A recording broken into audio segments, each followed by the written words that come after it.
refused. One cardinal in particular was concerned about his life and went to him and asked him privately to repudiate his teachings for the sake of his life. He refused to do so. A secular prince, Duke Louis of Bavaria, also went to Huss, asked him to recant his teachings so that he would be spared. He refused to do so.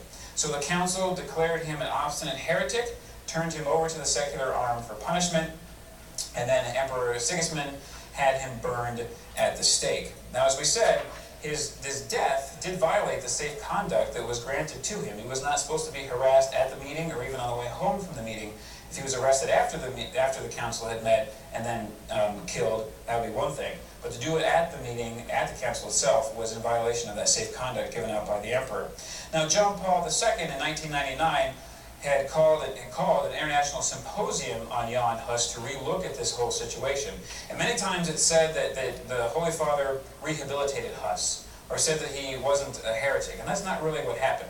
This is what John Paul II wrote in 1999. He said, "I feel the need to express deep regret for the cruel death inflicted on Jan Hus, and for the consequent wound of conflict and division, which was thus imposed on the minds and hearts of the Bohemian people."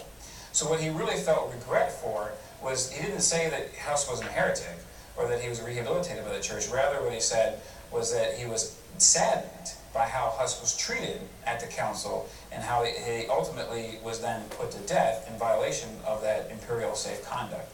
So again, it's important to understand what our Holy Father specifically said in this case. Jan Hus was a heretic, he taught heretical beliefs, but again, the way he met his end was not really in keeping with the way it should have been. His death, unfortunately, sparked a war in Bohemia that was very nasty and lasted for a long time, 15 years. The war ultimately this war in Bohemia became a microcosm for what happened later in Europe in our next time period of protesters and defenders. Remember how we talked about earlier when we were talking about the medieval inquisitors, that whenever a heresy comes on the scene, what follows is usually revolt and disruption and violence, death and destruction. And this would happen in Bohemia as a result of Jan Hus's death. It's also what would happen later in Europe in the 16th and 17th centuries.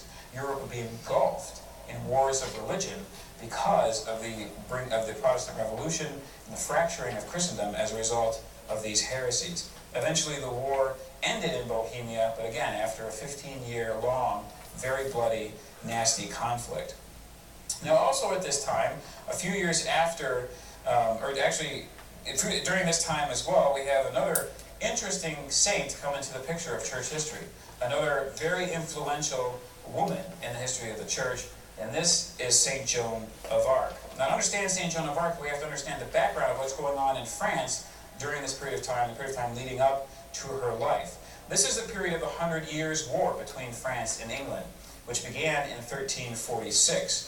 Henry V, the King of England, had laid claim to the throne of France in 1415, and he sailed from England with an army to France and began then to conquer France. He won a great victory at the Battle of Agincourt in 1415, when, although he was outnumbered, he won this large, great victory. He then proceeded to marry Catherine, who was the daughter of the French King Charles VI, and was actually declared heir to the throne of France by Charles VI. Unfortunately, Henry V dies suddenly in 1422 at the young age of 35.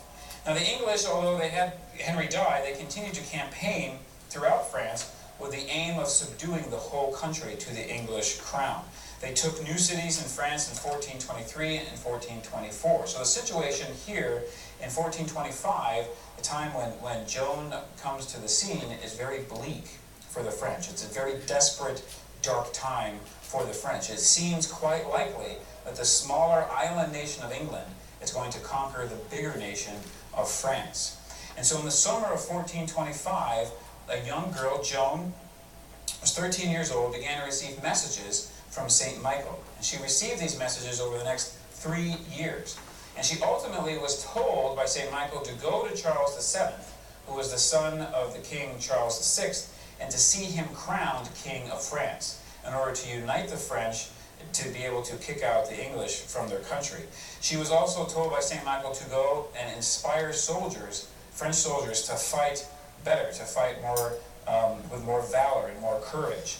She was also told that she would personally lead these soldiers into battle, and that God had specifically chosen her for this task.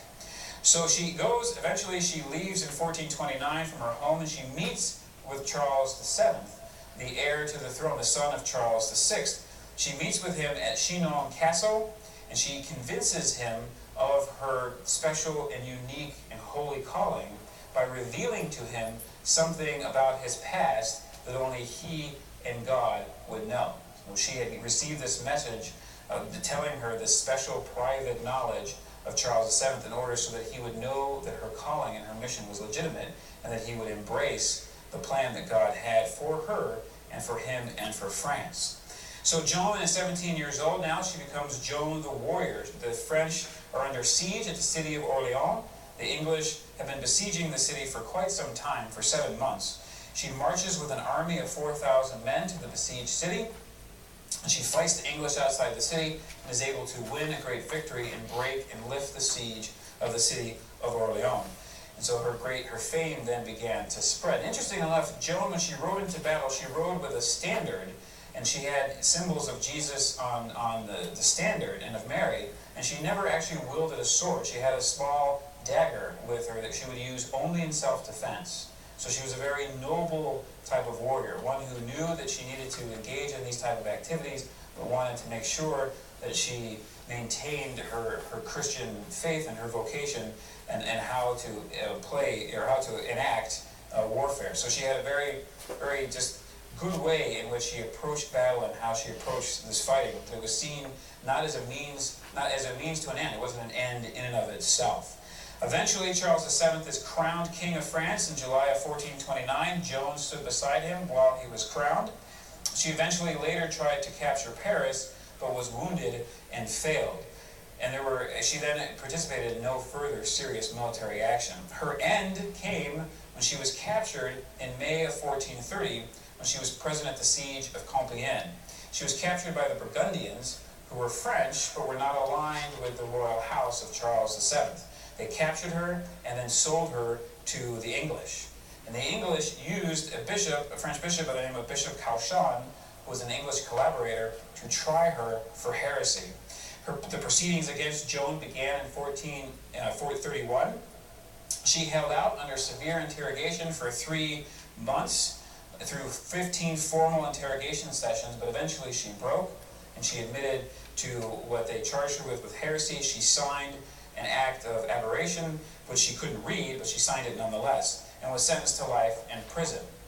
A few days later, she actually recanted her confession and said that it had been forced, and she did not believe what she had written or what she had signed earlier. So she was then tied to the stake and burned to death on May 30th, 1431.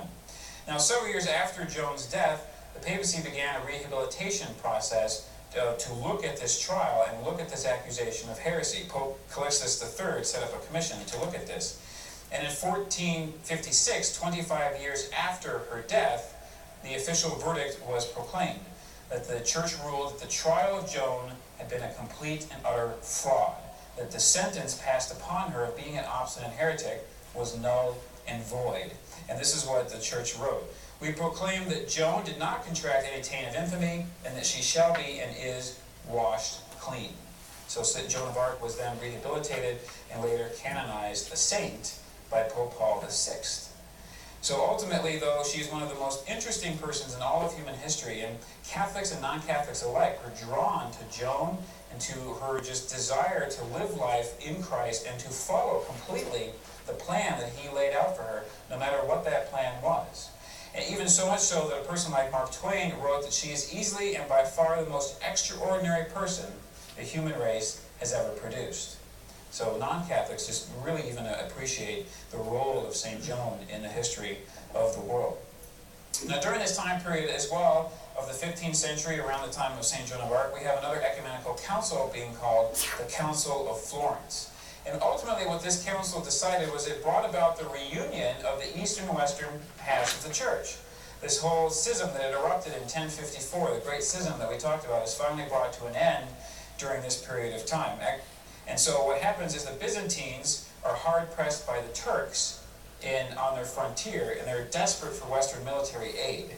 And so the emperor decides that if he's able to bring about the reunion of the churches, that'll somehow bring all this Western military aid to him in order to help him fight the Turks. So there is a papal bull as a result of this council and the council documents promulgating the reunion of the churches in 1439. Unfortunately, the reunion of the churches did not last very long, lasted less than 20 years, because in 1453, Constantinople would fall to the Ottoman Turks. There was a brief reunion even before this time with Council of Florence in the 13th century. The East and West came together as a result of the Second Council of Lyon. But again, each of these two instances of reunion were very brief. And unfortunately, the separation between our two churches continues to exist. So the empire, the Eastern Roman Empire, falls in 1453 because of the Ottoman Turks. The Ottoman Turks had risen to power in the late 13th and early 14th centuries. In the late 14th century, they were making incursions into Eastern Europe. And in 1451, Mohammed II becomes Sultan of the Ottoman Turks. And his nickname is a very interesting nickname. His nickname is the Drinker of Blood. So we can see that his foreign policy was one oriented towards peace, towards negotiation, diplomacy. That's how he got his nickname. No, he was the Drinker of Blood. He was bent on conquest. He actually was an interesting character, and this is one of the reasons why he had his nickname of Drinker of Blood. He was a 20-year-old son of a slave girl in his father's harem.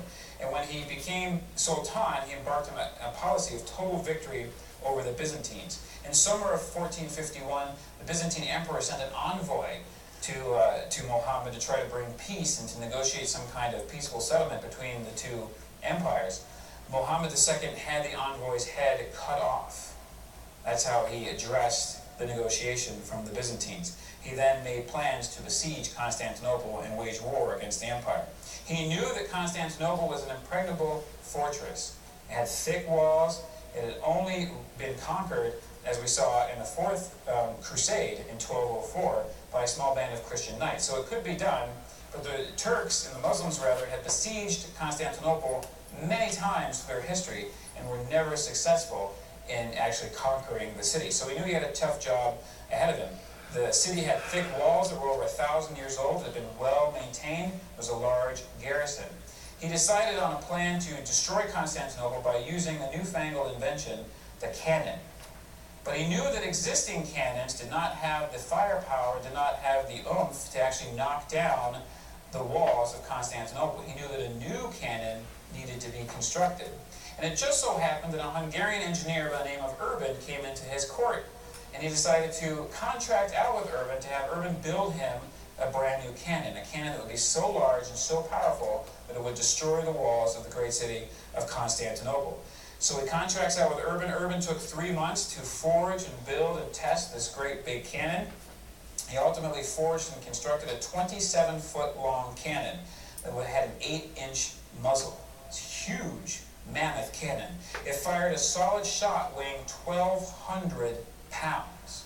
Now, many of us probably remember the Iowa-class battleships from World War II, even in Korea. They saw service in Vietnam. These huge, big, great naval ships. They had their 16-inch guns. They fired a shell that weighed 1,600 pounds. So Urban was able, in the 15th century, to develop a cannon that fired a 1,200-pound shot. Very common. It's less, but comparable nonetheless. So Urban then Muhammad takes this cannon, and he brings it into position in the walls of Constantinople. It required 60 oxen and 700 men to move this cannon. It was so large and was so heavy. The cannon could also only be fired 7 times a day because it took so long to load the shot and to load the gunpowder needed to actually fire it. So they bring the cannon up to the walls of Constantinople. They assemble a large army, a huge army, 80,000 men strong outside the walls of Constantinople. Constantinople had about 5,000 defenders in the city. So it's 5,000 against 80,000 with a very large cannon also against them. After 6 weeks of bombardment and preparation, Muhammad orders the general assault against the city. And there's heavy hand-to-hand fighting. Emperor Constantine XI, the last Roman emperor, dies fighting in the city walls with his troops as a common leader of men. One historian has remarked that Constantine, son of Helena, had built this city more than 1,000 years ago. Another Constantine, son of another Helena, had now lost it forever. Constantine the 11th, last of the Roman emperors, tore the purple cloak from his back, raised his sword to catch the morning sun upon its blade. He plunged into the melee at the breach to die fighting as a common soldier against the triumphant infidel. Turbans and scimitars overshadowed him. He vanished from sight. He was never seen again. His body never recovered.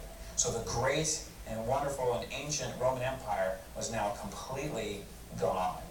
We saw how in the 5th century the western half of the empire fell, and the eastern half continued on all the way up until this time, the 15th century. But now the Turks conquer it, and it is no longer. Over 2,000 years of Roman imperial history ended as a result of Muslim conquest. The Muslims, as they entered into the city, Muhammad made a beeline for the largest church in Europe at the time, and in all of Christendom, the Church of San Sophia, which when he captured it, he claimed it and turned it into a mosque. Eventually, later in the 20th century, it was turned into a museum, which it still is today. There were about 4,000 Christians killed in the city of Constantinople. There was great devastation and destruction. And when the news reached Rome that the great and ancient city of Constantinople had fallen, there was a severe shock throughout all of Western Europe. Just, again, one of these events that was unfathomable to these people to even think could happen, that the Roman Empire was suddenly, almost overnight, just be completely gone as a result of the Muslim conquest. And not only that, but now the people in Western Europe knew that the Muslims would be on the march, and they would be coming into Eastern Europe, and they become even for the heart of Europe, the heart of Western Europe, Vienna. And we'll see that happen when we talk about the conquest of the Muslims in our next session. So when we come back from the break, we're going to talk about the reaction that Rome and the Western world had to the fall of Constantinople, including the calling of crusades, which unfortunately never really materialized and never brought about the restoration of the ancient city of Constantinople. We'll talk about that more when we come back from this break.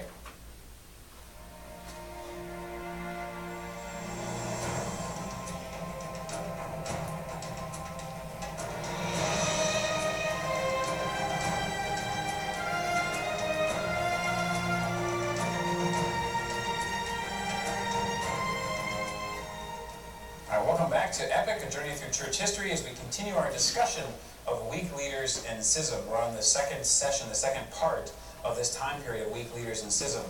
And we left before the break, we were talking about the fall of Constantinople and how the Ottoman Turks had come and conquered the city, and the great Roman Empire collapsed and fell now. After 2,000 years worth of history, the Roman Empire is no more. And the news of this event, the news of the sack of Constantinople, reached the West, and it caused just a shuddering of minds, that the people just couldn't grasp the whole significance of this event, that the Roman Empire, Constantinople, could just be no more, seemingly overnight just disappear as a result of the conquest by the Muslims. And so the next three popes actually called crusades to try to restore and liberate Constantinople, but unfortunately, their calls for crusade were not heeded. At this point, we had the Western nobility and the Western leaders in Europe not listening to the Pope anymore as a result of the Avignon papacy and the Great Western Schism. So whereas before in our time period of crusaders and scholars, when the Pope called a crusade, people responded. Now we see, as a result of all this weakening in the papacy and the loss of respect for it, when the Pope calls a crusade, unfortunately, no one responds. One Pope in particular, Pius II, called a meeting of all the temporal rulers of Christendom to develop plans for a crusade, and no one showed up. He then wrote a letter to Muhammad II, remember the Sultan of the Ottoman Turks, and urging him to convert to the Christian faith. So he began this letter campaign, in essence, to try to convert the Sultan to the Christian faith. He was unsuccessful in that as well. In 1462, he was tired of not receiving any response for his call of the crusade from the Western secular rulers, so he decided to go on crusade personally himself. And this is what he said: "Our cry, 'Go forth,' has resounded in vain. Perhaps if the word is, 'Come with me,' it will have more effect. That is why we have determined to proceed in person against the Turks, and by word and deed to stir up all Christian princes to follow our example. It may be that seeing their teacher and father, the Bishop of Rome, the Vicar of Christ, a weak and sickly old man, going to war, they will be ashamed to stay at home. So here we have a pope basically